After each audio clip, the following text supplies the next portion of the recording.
We're the only non-private drug and alcohol facility in Geelong, and we only cater for guys at the moment. A big problem across Geelong with the synthetic marijuana, things getting worse. We anticipate there'll be a bigger and bigger need. The reality is that although we handle 15 at a time, I still turn away half a dozen people a week, at least. Some of them are very tragic stories and really desperately need help. But unfortunately, being a long-term program, we can't take everybody in, and we don't always have the opportunity to offer a bed to the people who are in need. My fiancée, who I was engaged to, she got cancer, and instead of sort of standing up, I fell down pretty badly, and taking a lot of ice. Just got to the stage where it was an absolute mess and was suicidal, but there was a really good bunch of guys here, and they were very accepting. And I was heavily started listening to a lot of bands. I was playing guitar, but there was definitely an underlying problem of sadness and not being able to cope with the realities of life. So I tried to find a way that I could cope with life, and that was through drugs. Yeah.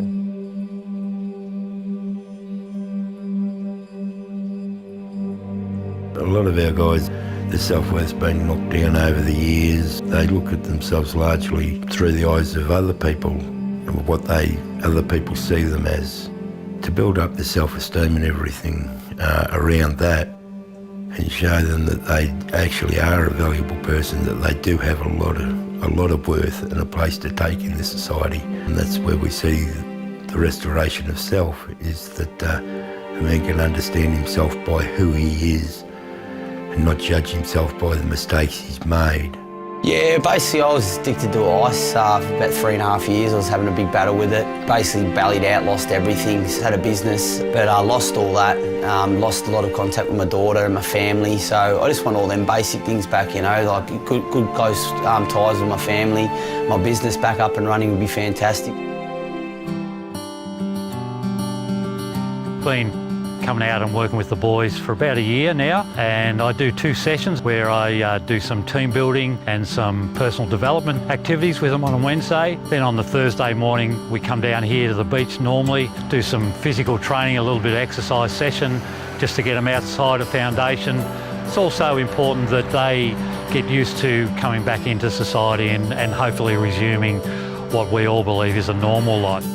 A lot of this place is based on relationships and stuff like that, so to take the places on the rosters and things like that, learn to work with others, share their war with the other guys in the house, learn to communicate in a healthy way is a really big part of the growth. Quite often, a lot of the guys have never experienced healthy conversation and acceptance at that level, to be understood and listened to, where they too have their point of view, their opinions matter, they matter. Look, it's a mixture of things here. You do classes with Rob on a Monday morning, and they're about really about your instincts and the heart of a person, separating the do from the who. Like what you've done in the past doesn't necessarily have to be who you are in the future. Yeah, your mind can go lapse and go into areas sometimes you don't want it to. But the beauty with this here, there's some great guys, great staff. There's always there to talk to or lean on if you are having a bad moment. They're all very good fellas there, and they've just made some maybe bad choices along the way, or things have happened to them and they've gone a different path to what other people have.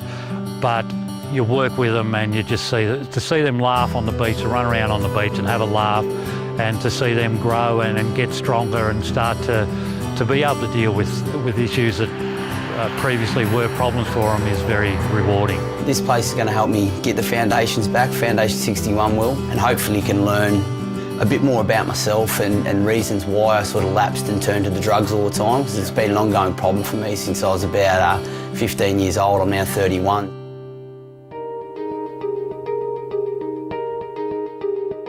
The volunteers are teaching woodwork, metalwork. They'll help us out with trades that they might have. We've got people coming in and teaching the fellows. We have a fully blown chef coming in. You know, he prepares meals with the fellows, teaches them along the way.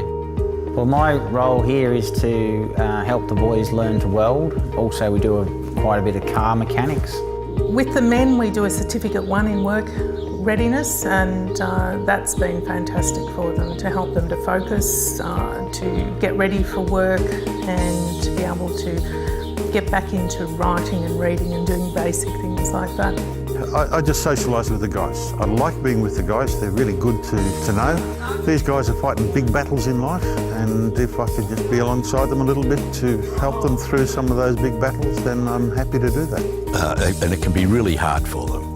But of course, we're with them all the way. We walk their journey with them, if you like. This is the transition house that is used by Foundation 61. We've begun to work with Foundation 61. We understood what they're doing in terms of helping people with addictive lifestyles getting back into the mainstream of life.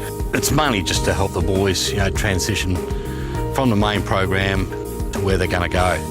Without these facilities, a lot of the boys are just straight out of the main program, straight back onto the streets. Yeah, so it's just a stepping stone for them. I suppose the successes we see in the guys as they come to realise that there is a way out of addictions, as they work through the different issues and stuff like that, that they find freedom there to find a new pathway in life, a way forward, a way out, to see our guys come through and families united, or even fathers with their children, taking up a role as a healthy dad as opposed to what may have gone on previously. To see all that sort of rekindled in a guy, and he stay with us and then he moves on into society, and you see him, families reconstruction and stuff like that. That's the heart of it. That's to see it all.